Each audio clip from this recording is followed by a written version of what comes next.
Caryotype et caractère. Dans cette vidéo, nous allons voir le lien qui existe entre les chromosomes et les caractères des êtres vivants. Regardez cette image. C'est la photographie du premier caryotype humain, prise à la fin de l'année 1955 à l'aide d'un microscope optique. Le caryotype est la carte complète de tous les chromosomes du noyau d'une cellule, piégés pendant la très courte période de la division cellulaire. Une demi-heure environ où ils sont observables, compacts, identifiables. Le biologiste peut alors ranger les 23 paires de chromosomes en fonction de leur taille, de leur structure, de la position du centromère et détecter d'éventuelles anomalies visibles à cette échelle.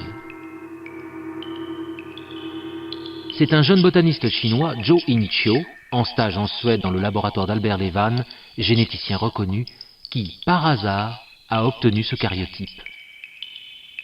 Il a mis de l'eau distillée à la place du sérum physiologique et les chromosomes ont été dispersés dans la préparation, ce qui les a rendus plus visibles qu'auparavant.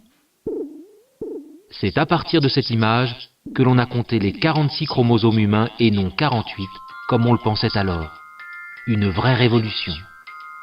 La technique est désormais utilisée en routine sur des milliers de prélèvements chaque année en diagnostic prénatal. Le caryotype permet de déterminer le sexe. Ici, on voit deux caryotypes humains. La dernière paire de chromosomes s'appelle la paire de chromosomes sexuels. XX chez la femme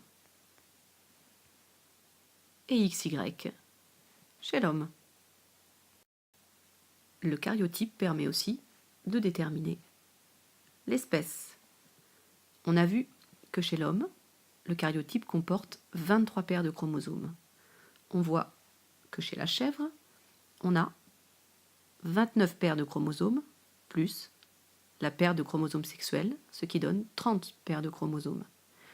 Chez le chien, on voit qu'on a 39 paires de chromosomes avec la paire de chromosomes sexuels, tandis que chez le chimpanzé, on en a 24.